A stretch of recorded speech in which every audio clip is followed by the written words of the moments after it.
জীবন যদি কখনো তোমাকে এই পর্যায়ে নিয়ে আসে যে জীবন থেকে তোমার শিক্ষা পেতে পেতে পেতে পেতে শেষ প্রান্তে চলে আসো, তখন তোমাকে বুঝতে হবে যে তোমার সুখের সময়টা চলে আসছে। আসলে যে শিক্ষাটা তোমাকে বেদনাদায়কভাবে বারবার কষ্ট পেতে পেতে শিখায়, সেই শিক্ষাটার সময় তখনই শেষ হয়ে যায় যখন তোমার জীবনে সুখের সময় আসার সময় হয়। কি করে বুঝবে সেটা বুঝবে যখন তুমি দেখবে যে একটা সময় তুমি অনেক কষ্ট উপলব্ধি করেছো, যার জন্য তুমি কষ্ট করেছো, যে সফলতার জন্য তুমি দিনের পর দিন মানুষের তাচ্ছিল্য, মানে মানুষের মানে কি বলবো, মানুষের নিকৃষ্টতম ব্যবহার, তারপরে মানুষের তাচ্ছিল্য পেয়েছো, ওই জিনিসটা থেকে তুমি আস্তে আস্তে বের হতে পারছো। কেউ দেখবা যে তোমাকে মানে তোমার সেই সফলতা দেখে মানে ওই সফলতা না বা এটা সেটা দিয়ে জিলাস ফিল করছে, তখনই বুঝবে তুমি যে তুমি সাকসেস হয়েছো ইনশাল্লাহ। তো সবার জীবনে এই ধরনের জীবন আসবে। সুখ রাব্বুল আলামিন সবাইকেই দেয়, দুঃখ সবার জন্যই নির্ধারণ থাকে। সুখ দুঃখ দুটো মিলেই কিন্তু জীবনের চূড়ান্ত দৃষ্টান্ত, যা দেখা যায় যে সুখও পায়, যে দুঃখও পায়। সবাই যে সুখ পায় সারা জীবন সেটা না, সুখ দুঃখ মিলেই জীবন।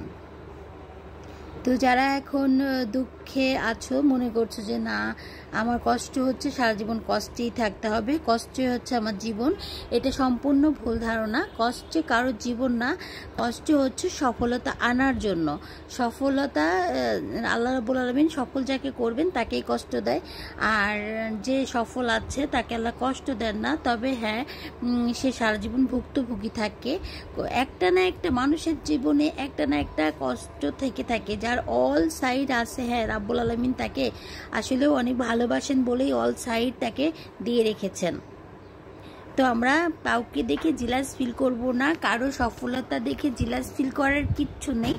নিজের সফলতা কিভাবে অর্জন করা যায় সেই চেষ্টা করব। আমরা অন্যকে দেখে শিক্ষা গ্রহণ করতে পারি। কারো যদি ভালো কিছু দেখো তো শিক্ষা গ্রহণ করো, যে কীভাবে তুমি এদিকে আসলে, কিভাবে সফলতা অর্জন করলে, কিভাবে এটা সফল হলো, কি এই সব। কিন্তু কারো পিছনে ভাই প্লিজ, কারো পিছনে গিবাদ পরনিন্দা করা দরকার নেই, আর কারো পিছনে লাগা দরকার নেই। পিছনে লেগে কোনো লাভ নাই। আপনারটা আপনি খাবেন, তারটা সে খাবে। কখনো অন্যের দিকে আঙুল তোলার আগে নিজের দিকে আঙুল তুলবেন, যে নিজের কি সমস্যা আছে, নিজের চারিত্রিক, নিজের বৈষয়িক, নিজের যে সমস্যাগুলো আছে সেটা আগে কি করবেন, সেটা আগে ঠিক করবেন, তারপরে অন্যের দিকে আঙুল তুলবেন। অন্যের দিকে আঙুল তোলার দরকারও নাই, কারণ কারোর দিকে আঙুল তোলার লোক অনেক আছে। ভালো চেষ্টা, ভালো কাজের জন্য খুব কম লোক সময় দেয়। আমরা চেষ্টা করব ভালো কাজে, ভালো সময়, ভালো মানুষের জন্য যখন দূর সময় থাকে তখন তার হাত ধরার, আর যখন সে সুদিন আসে তখন তার থেকে দূরে সরে যাওয়ার। কারণ সুদিনের বন্ধু অনেক পাওয়া যায়, দুর্দিনের বন্ধু খুব কম। মনে রাখতে হবে জিনিসটা।